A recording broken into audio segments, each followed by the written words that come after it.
What's going on, guys? Welcome back. This is going to be a full build recap showing how I built a badass Jeep the most affordable way possible. This is my 1963 that we're going to turn into an extreme trail rig in this video. I'm going to keep it registered and insured so I can drive it to my local trails. This Jeep's primarily going to be used on Fordyce Creek Trail, the Rubicon Trail, and Slick Rock Jeep Trail. I'll take it down to Moab and Sand Hollow, and also Johnson Valley a few times a year. So let's pull this Jeep in and start tearing it apart.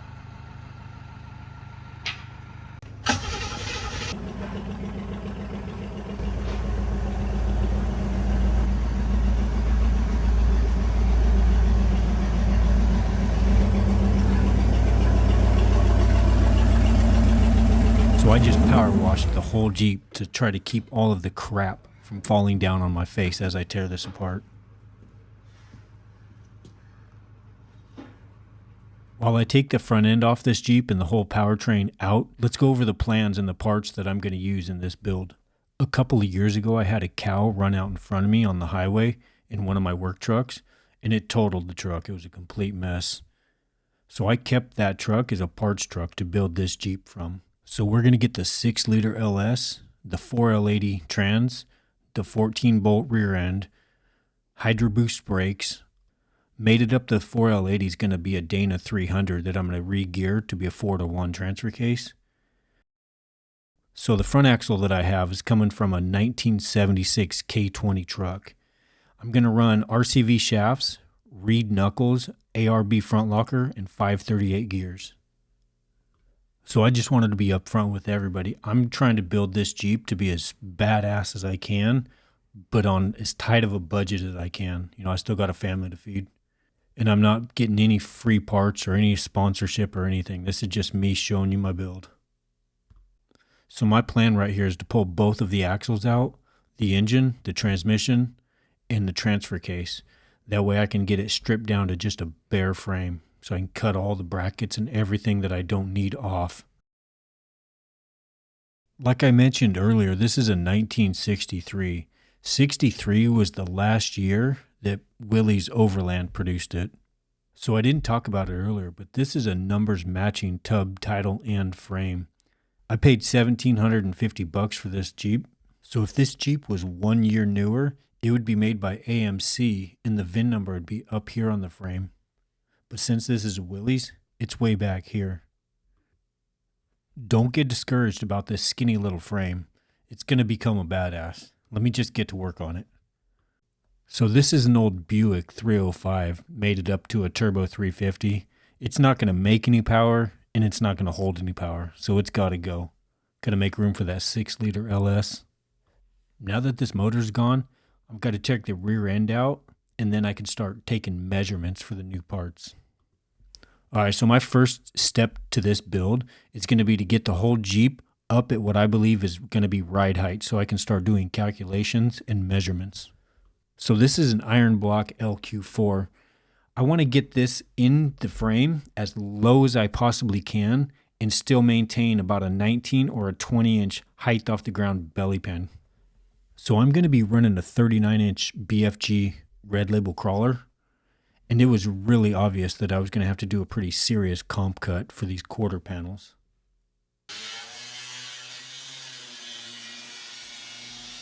So I bet you've heard people make the excuse 1,000 times. There's no such thing as a perfect wheelbase. That's probably because they've never been in a 112-inch wheelbase.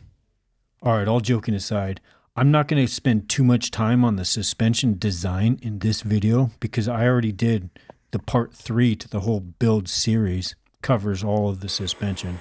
I'm not going to rehash all that. So if you guys want to go back and watch episode 3 of the Ultimate Willys build, that's all about suspension. Couple of nice pieces of 3/16 C-channel right there.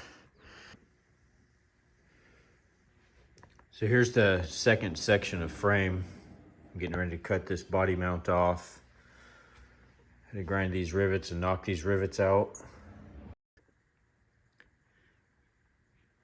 So this section of frame, the reason I'm adding a section of frame right under the belly of the Jeep is that way I can keep the original frame channeled in behind here, and then I can have all of my link mounts mount to the bottom of the existing frame into the side of this one, down below the frame rails, the existing frame rails, but then they're tucked up high enough so that the link mounts go in behind here, and then they bolt through into the brackets of this frame rail welded to the original frame rail. And then I can create a path, from the link mount up to the frame, where this is all going to be flat belly with plate steel, so that I don't have any of the link mounts hanging down, especially in the rear.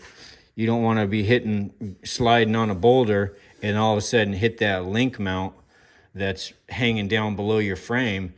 You want to be able to have a nice path to slide off of something. That's why you run heavy wall lower link mounts. That way you can use your links if you have to slide over stuff if shit gets real. We're sistering it up against the original frame. That's why I got this notch on the passenger side, because this spot right here is where the VIN number of the original numbers matching frame, the VIN is stamped in right here, and I need to keep this original frame section so that it's a numbers matching vehicle, and I can keep it titled and registered and stuff.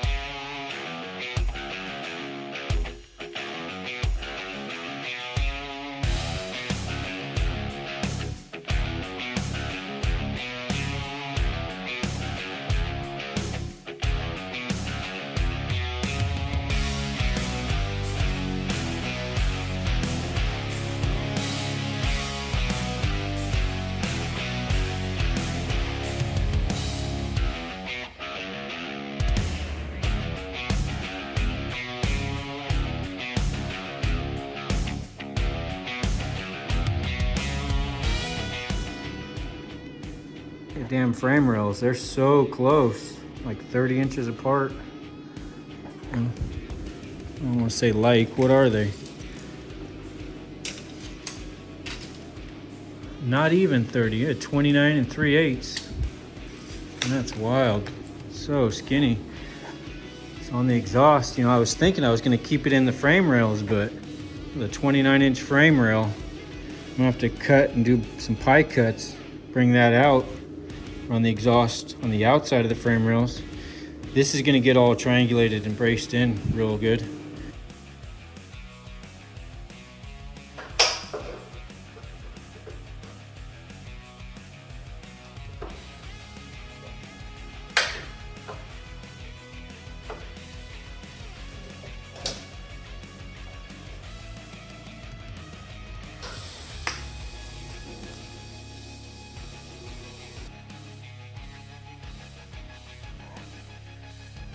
Alright guys, so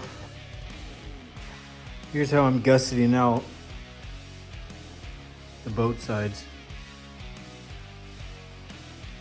So with this narrow 29-inch wide frame, we needed to extend the frame rails so I can get some rock sliders built in here and get the roll cage tie-in spots. That way I can have my seat firmly mounted to the frame, the chassis. I can have the roll bar drop down into really strong sections of tube work. When you have a node like this is what's called a node. When you have multiple pipes coming into one location, that becomes extremely strong right there. So this is where the A pillar is going to drop down for the cage. I mean, you can see how weak it looks. just hanging out in space over here. Just nothing.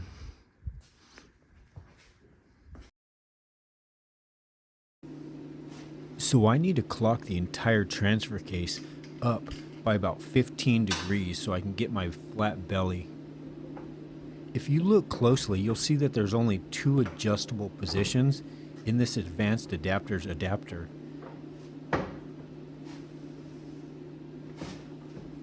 I don't want to have to add another clocking ring in between the transfer case and transmission, because that would just shorten my drive shaft and put the transfer case closer to the upper link mount bracket.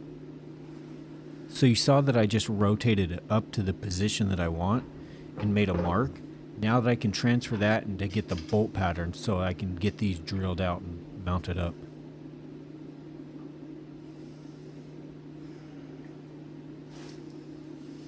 JK control arm. So the perfect width to fit in between the frame rails of the CJ. But it's actually an awesome solution. I was gonna, make some tube. It's basically the same damn thing. But I got these cross members, or these they are cross members. These control arms up there on the shelf. And I'm like, might as well just use that. It's strong enough for links on the JK. It's strong enough for a cross member, especially if I gusset it out nicely. Alright guys, so starting some bars in the rear. So this is gonna go down, this is my shock. So it's gonna come up through the body. I'm gonna try to set the tripod up. Right now I'm notching, I'm determining where this is gonna land so that I can tie in this shock, because this is a piece of iron pipe cut to the ride height length of an 18-inch shock.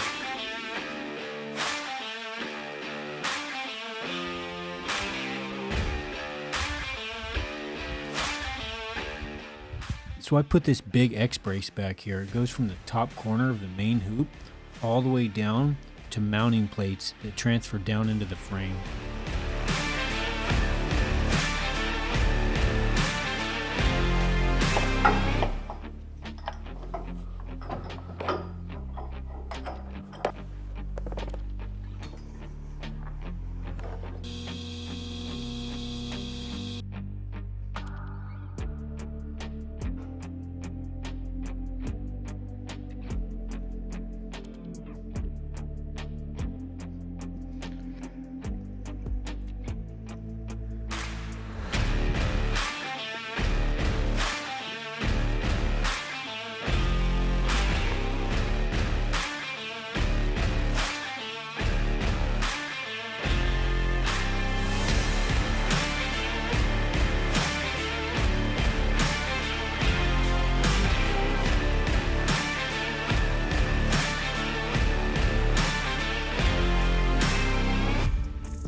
All right, guys, I'll see you shortly for the second half of this video.